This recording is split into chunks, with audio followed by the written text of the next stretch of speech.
Hello and welcome back to my channel physio era. I am your host Khadija. आज का हमारा topic है multiple sclerosis. Multiple sclerosis के अंदर जो भी चीज़ें होती हैं, लाइक उसका ट्रीटमेंट, उसका डायग्नोसिस, कोजेस, सिम्टम्स, हम सभी कुछ इसमें डिस्कस करने वाले हैं।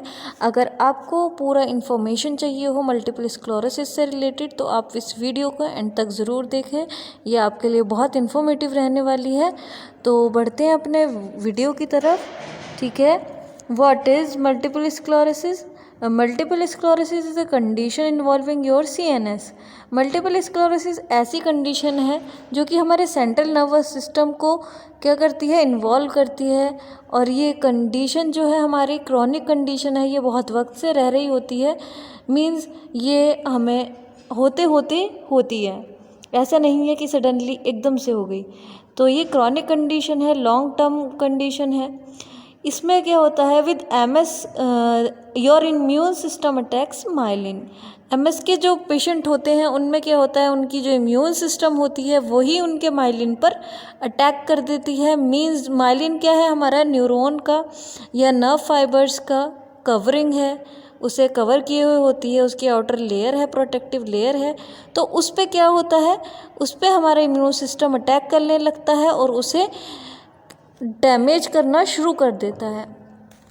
MS causes inflammation and temporary lesions. MS में क्या होता है, हमारे इन्फ्लामेशन हो जाती है और टेम्पररी लीजन्स जो हैं वो कोज हो जाते हैं। अगर हमारे लीजन्स जो हैं वो स्कार टिश्यू की वजह से कोज हो रहे हैं तो वो लीजन्स हमारे लास्टिंग लीजन्स हैं।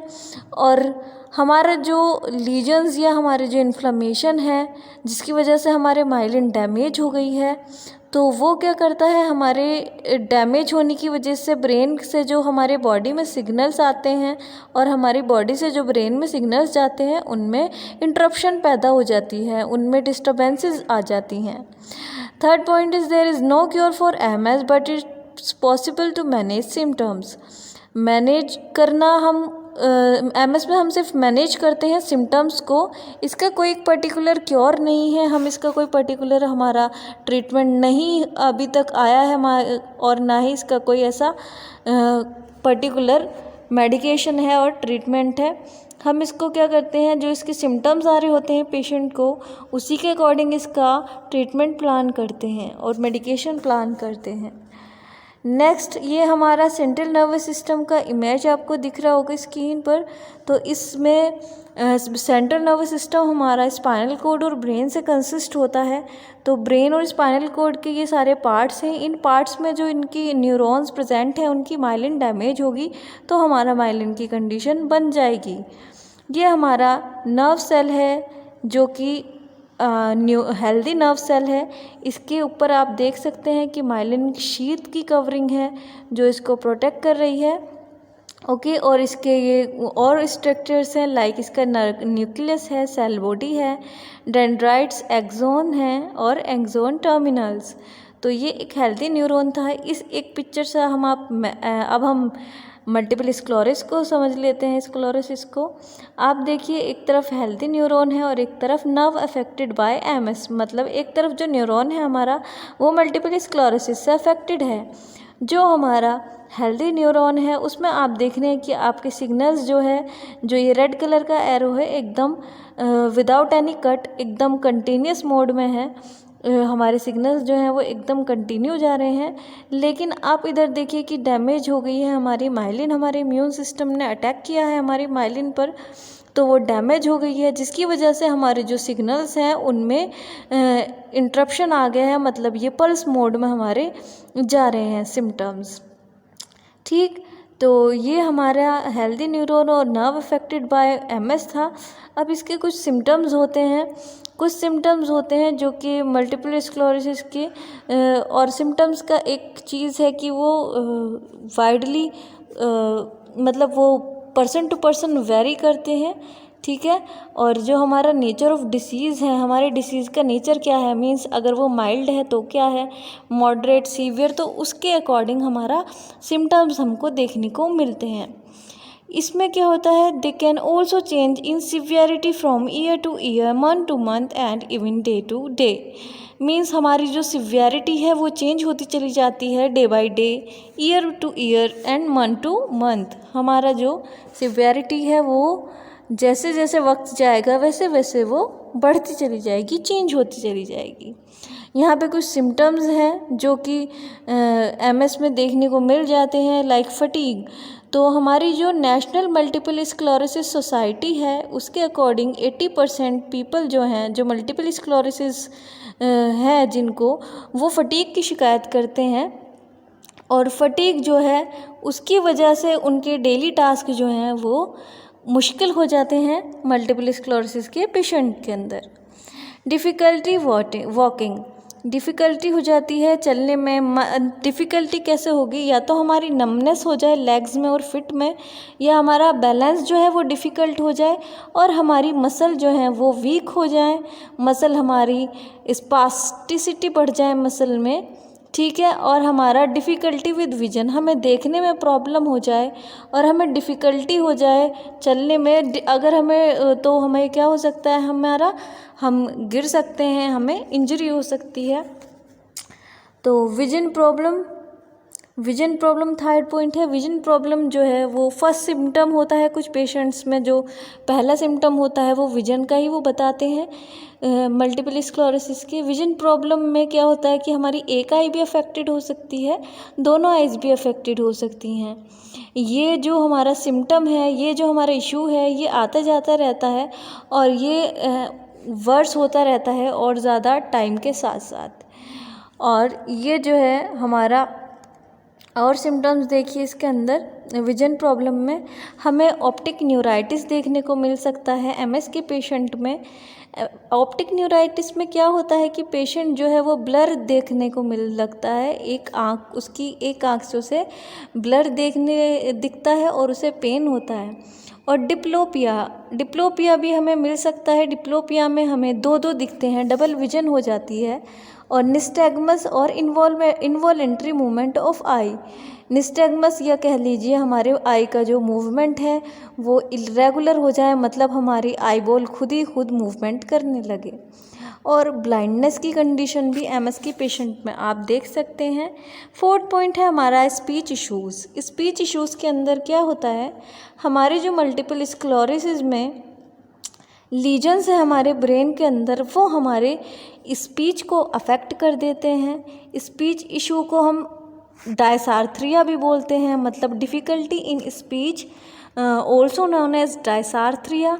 और ये हमारी माइल्ड भी हो सकती है और सीवियर भी हो सकती है।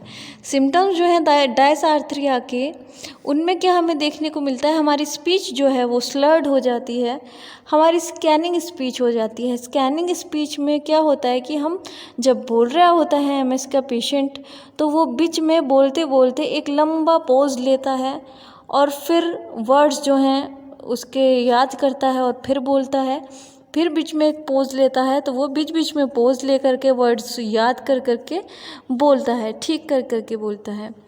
Changes in volume of speech, उसके स्पीच का जो वॉल्यूम है, मतलब अभी वो ज़ोर से बोलेगा और थोड़ी देर बाद आहिस्ता से बोलेगा, मतलब उसका वॉल्यूम जो है वो थोड़ा चेंज होता रहता है। कुछ अदर सिम्टम्स देखने को मिलते हैं एमएस के पेशेंट में, जैसे एक्यूट पेन और क्रॉनिक पेन, ठीक है। ट्रिमर्स आ सकते हैं एमएस के पेशेंट को। ब्रेन की प्रॉब्लम है तो ट्रिमर्स हो सकता है कि देखने को मिल जाए। कॉग्निटिव इश्यूज़ और कंसंट्रेशन।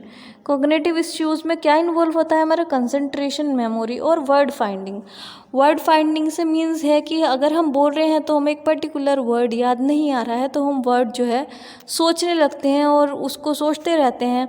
मेमोरी में प्रॉब्लम आ सकती है, कंसंट्रेशन में प्रॉब्लम आ सकती है ना। हमें ये कॉग्निटिव इश्यूज़ हैं, कुछ ये हो जाते हैं।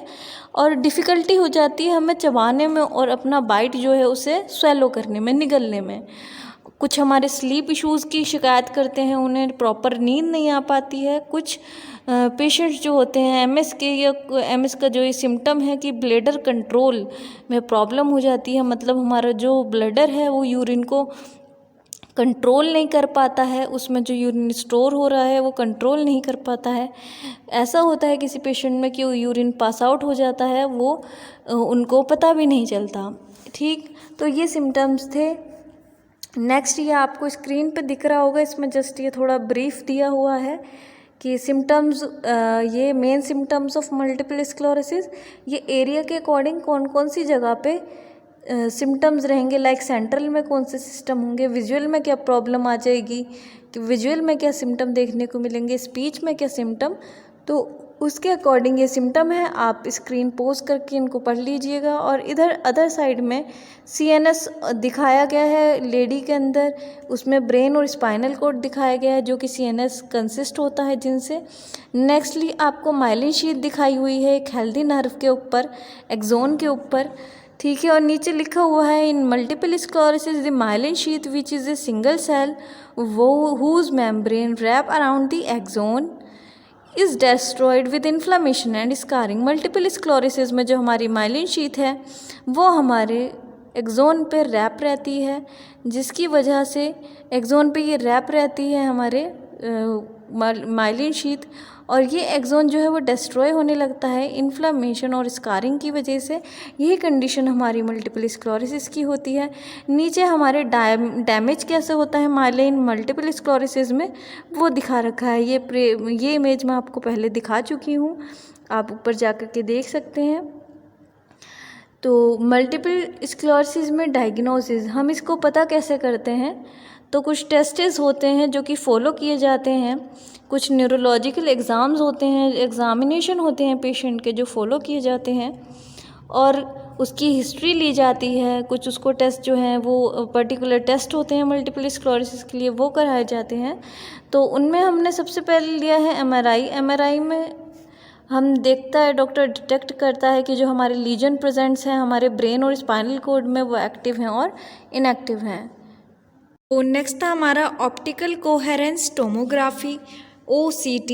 इस टेस्ट के अंदर क्या होता है कि हम पिक्चर लेते हैं हमारे आई के बैक पर जो नर्व की लेयर है उसकी, यानी ऑप्टिक नर्व, हमारी जो ऑप्टिक नर्व है उसकी हम एक पिक्चर लेते हैं। इसलिए लेते हैं ताकि हम उसकी थिकनिंग पता कर सकें, ठीक है, कि उसकी थिनिंग क्या है, तो उसकी थिनिंग पता करने के लिए हम OCT टेस्ट कराते हैं।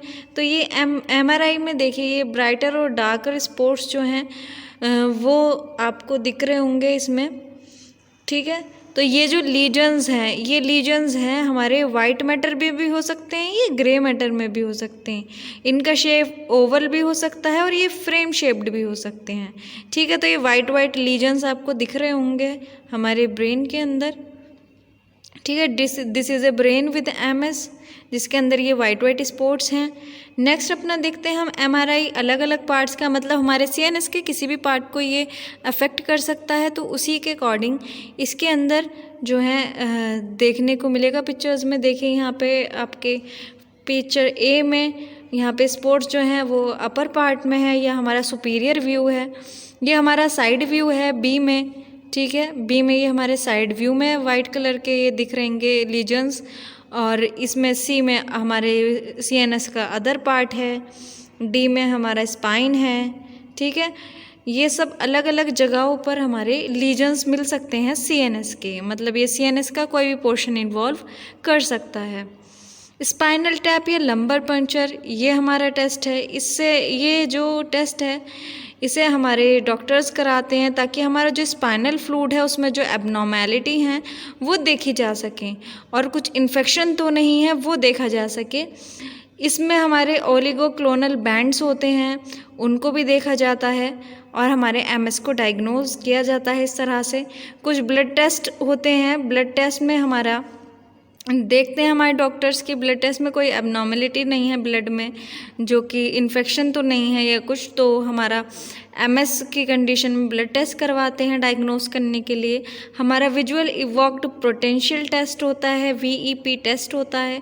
इस टेस्ट में क्या होता है, हमारे जो नर्व का पाथवे है उसमें हम क्या एनालाइज करते हैं कि हमारी जो इलेक्ट्रिकल एक्टिविटी है ब्रेन की वो हमारी ठीक है कि नहीं, उसमें जो स्टिमुलेशन है वो ठीक पैदा हो रहा है कि नहीं। तो ब्रेन जो हमारी स्टेम है उस पे देखते हैं कि हमारा जो ऑडिटरी इवोक्ड है वो काम कर रहा है कि नहीं, सेंसरी इवोक्ड पोटेंशियल है, ठीक है। तो इनके लिए अलग अलग टेस्ट कराते हैं ये, इनके लिए टेस्ट होता है वीईपी, ठीक है, डायग्नोज करने के लिए हमारे एमएस का कि हमारे नर्व पाथवे जो है उसका इलेक्ट्रिकल स्टिमुलेशन एक्टिविटी ठीक है कि नहीं।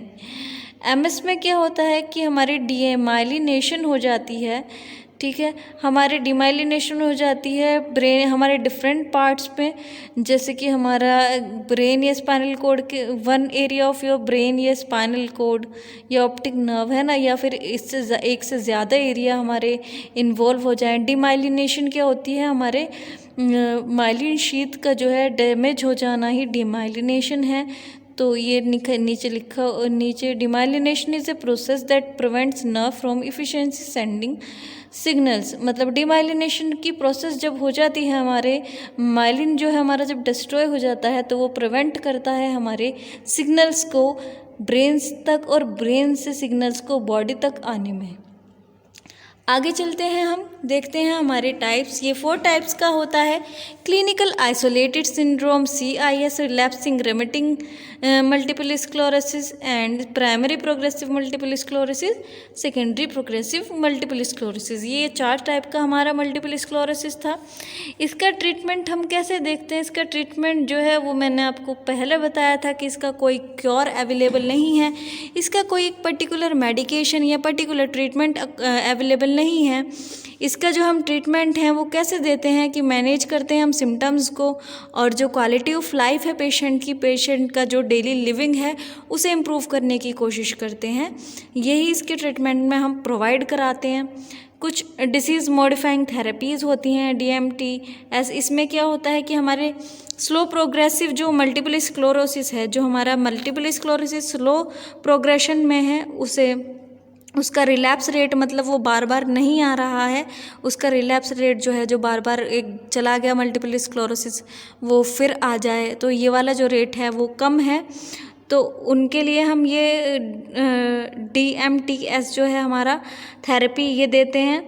कुछ हमारे self injectable disease modifying medications होती हैं जो हम किसको देते हैं, RRMS वाला जो कंडीशन है हमारा, RRMS की अगर कंडीशन बन रही है मल्टीपल स्क्लेरोसिस की तो उनको देते हैं हम self injectable disease modifying medications. वो मेडिकेशंस क्या हैं, ये रहा कोपैक्सोन एंड बीटा इंटरफेरोन्स, और ये सारी जो मेडिकेशन ये वही हैं self injectable disease modifying medications, Avonex, Betaseron, ठीक है, ये रैबिफ, ये सब हमारी मेडिकेशंस हैं। हम कुछ ओरल मेडिकेशंस भी देते हैं RRMS के पेशेंट को।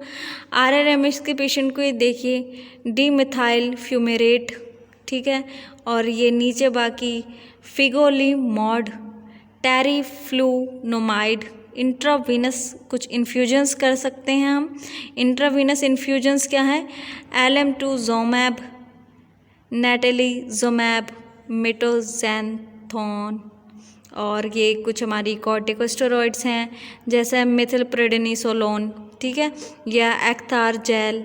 ये क्या करते हैं, हमारे रिलैप्स को ट्रीट करते हैं। रिलैप्स क्या होता है, अगर हमारा मल्टीपल स्क्लेरोसिस है, वो मल्टीपल स्क्लेरोसिस हमारा रिकवर हो चुका है तो वो दोबारा आ जाता है फिर से, मतलब ठीक हो गया फिर दोबारा से हो जाए, तो ये रिलैप्स जो होता है, जो बार बार आने की जो कंडीशन होती है MS की, उसे कंट्रोल कर लेता है। कुछ इसके अब देखते हैं हम कॉजेज़। मल्टीपल स्क्लेरोसिस किस किस वजह से हमें हो सकता है। सबसे पहले तो इसका कोज़ ही अननोन है, इसका कोई एक पर्टिकुलर कोज़ नहीं है कि हाँ ये भाई इसी चीज़ की वजह से होगा, इसका कोई एक पर्टिकुलर कोज़ नहीं है। हमारे MS में क्या होता है, हमारे बॉडी का इम्यून सिस्टम जो है वो अटैक करने लगता है उसके खुद के टिश्यूज़ पर, ठीक है, हमारे खुद के टिश्यूज़ या हमारे सेल्स पर, नर्व सेल्स पर।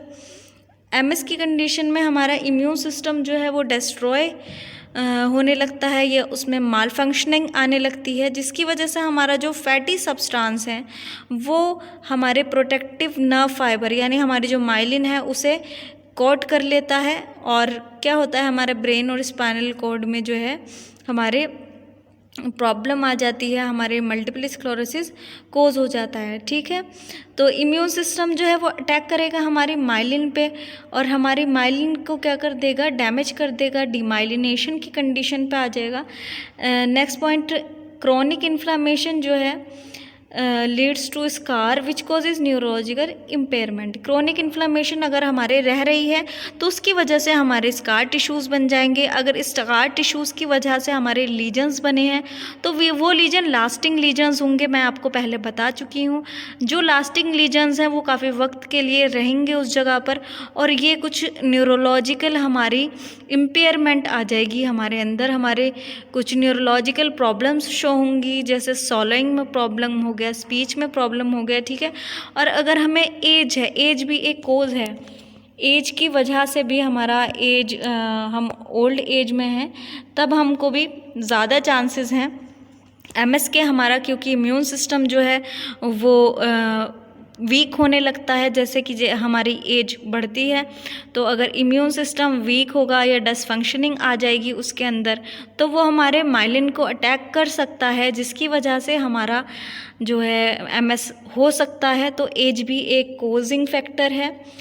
फिर है हमारा सेक्स, मतलब जो हमारा मेल है फीमेल है उसके अकॉर्डिंगली भी जो मल्टीपल स्क्लेरोसिस होता है वो वुमेन्स को ज़्यादा अफेक्ट करता है देन मैन, मैन के according affect women than man. ठीक है, अगर एक मैन को हुआ है एमएस तो उस रेशो पे 2 फीमेल्स जो हैं एमएस से सफ़र कर रही होंगी।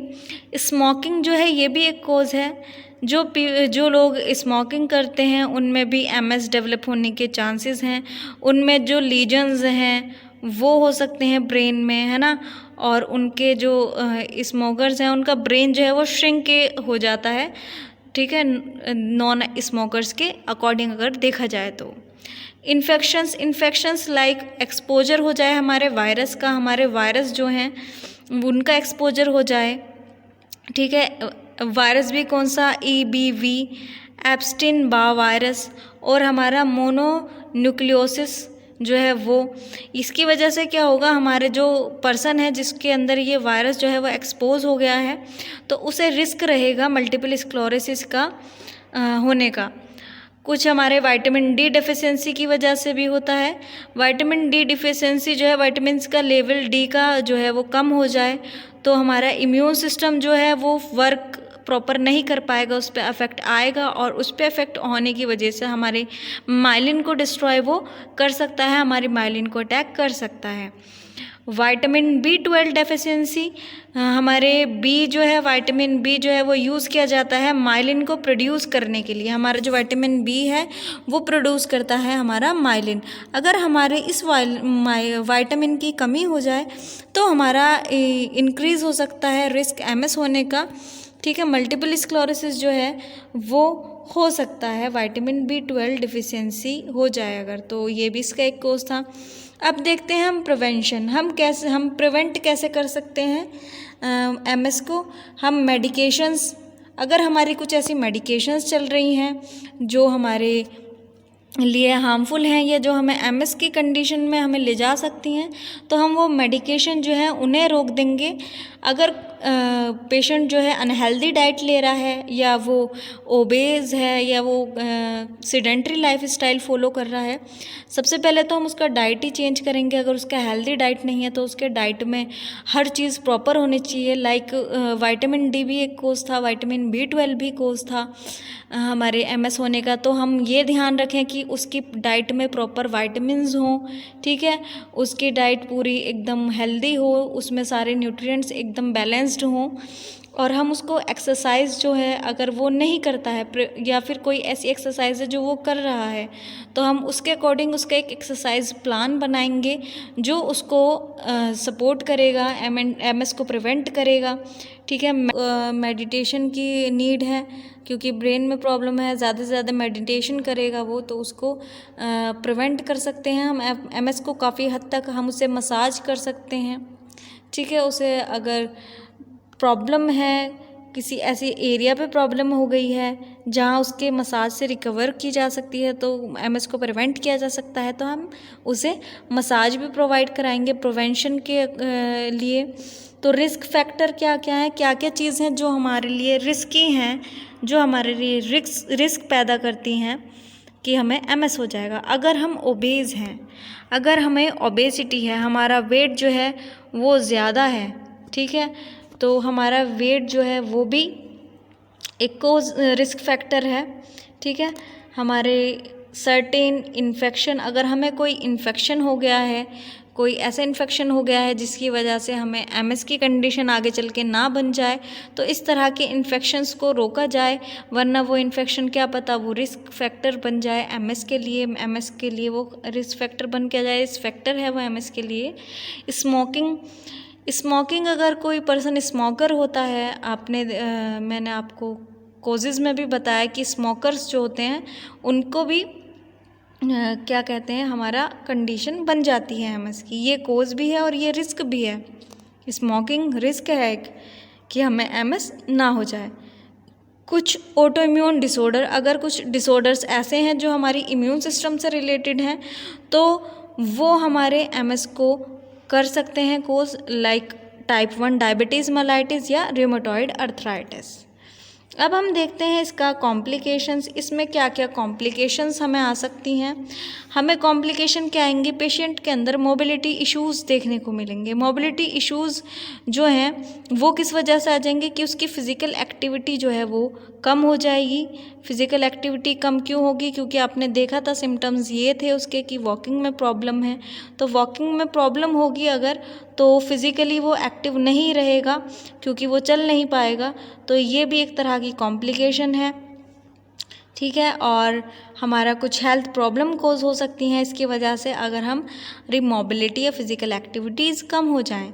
Fatigue and mobility issues leads to affected sexual functions.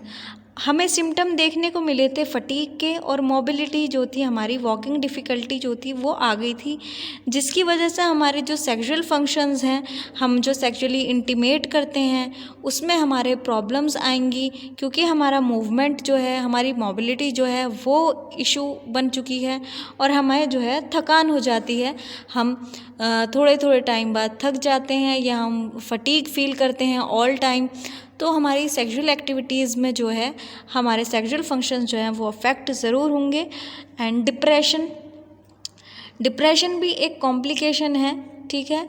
और एंजाइटी रहेगी, हमें घबराहट रहेगी, कुछ हमें कॉग्निटिव इम्पेयरमेंट्स रहेंगे। कॉग्निटिव इम्पेयरमेंट्स क्या थे, हम वर्ड फाइंडिंग, ठीक है, मेमोरी और कंसंट्रेशन, ये चीज़ हमारी, ये कॉम्प्लिकेशन हमें देखने को मिलेगी, हमारे मेमोरी में प्रॉब्लम देखने को मिलेगी, हमें वर्ड नहीं मिलेंगे पर्टिकुलर कि हम क्या बोलें, हमें समझ में नहीं आएगा, हम वर्ड्स तक नहीं पहुंच पाएंगे अपने, ठीक है। तो इसी के साथ हमारा पूरा मल्टीपल स्क्लेरोसिस हम कवर कर चुके हैं। अगर आपको ये वीडियो अच्छा लगा हो तो आप इसको लाइक करें और हमारी वीडियो को ज़्यादा से ज़्यादा शेयर करें, चैनल को सब्सक्राइब करें और बेल आइकन ज़रूर से हिट करें, जिससे आने वाली वीडियोज़ की नोटिफिकेशन आपको मिलती रहे। And thank you guys, thanks for watching.